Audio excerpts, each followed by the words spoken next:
Good afternoon. I am William Randolph Hurst, and today we will be discussing a topic very much known to us in our area, which is women's suffrage. The women's suffrage movement is a struggle for the right of women to vote and run for office, and is part of the overall women's rights movement. In 1905, the former President Grover Cleveland wrote, "Allowing women to vote would upset the natural equilibrium between men and women and cause chaos." In retaliation, women set out to demonstrate that rather than disrupt the social order, suffrage for women would improve it. Although women argued that bringing their roles as mothers into the public arena would impose a civic housekeeping on the government and encourage a more nurturing role of the state towards the people. More and more women entered public life in the years after the Seneca Falls Convention, partly because of the greater educational opportunities. Women's colleges sprang up around the country, enrolling mostly white middle-class women. By 1870, there were 11,000 female students in these institutions. A decade later, the number had grown to 40,000. Hi, I'm Elizabeth Cady Stanton, and I'm the president of the National Women's Suffrage Association, and I wrote the Declaration of Sentiments in the Seneca Falls Convention. Elizabeth Cady Stanton had a lasting impact due to her work on women's rights. Elizabeth's beliefs and determination against divorce laws, reproductive self-determination, and sexual freedom for women made her a well-known voice among women reformers in the 1880s. She was monumental when it came to feminism, abolition, and founding the American women's rights movement. Women are intellectually, morally, and physically equal to men. Therefore, they deserve same rights as men, including the I'm right Alice to Paul, vote. and I'm the head of the National Women's Party.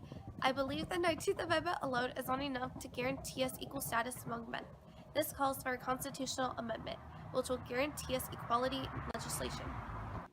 Alice Paul was the architect of some of the most outstanding political achievements on behalf of women in the 20th century.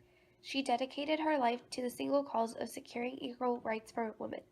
Few individuals have had as much impact on American history as Alice Paul has. Her life symbolizes the long struggle for justice in the United States and around the world. Her vision was the ordinary notion that women and men should be equal partners in society. There will never be a new world order until women are a part of it. I'm Lucretia Mott, and I'm one of the founders of the American Women's Rights Movement. In contrast to popular arguments, the Bible does not support society's unequal treatment of women. A close examination of the biblical text reveals that Christianity upholds women's equality. Lucretia Mott's lasting impact was that she still remains one of the most prominent figures in the women's rights movement. She was relentless when it came to feminism and abolition.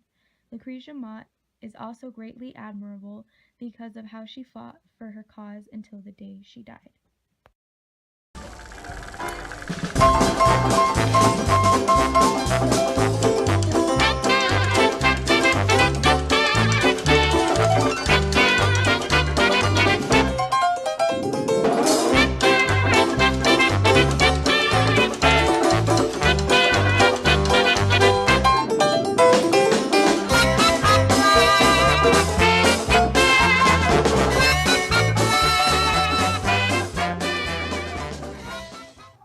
Thank you for watching our segment today.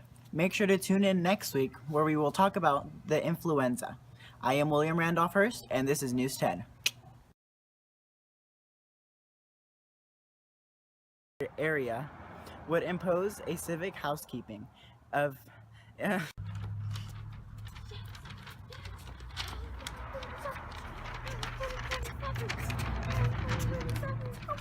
Run me over! Run!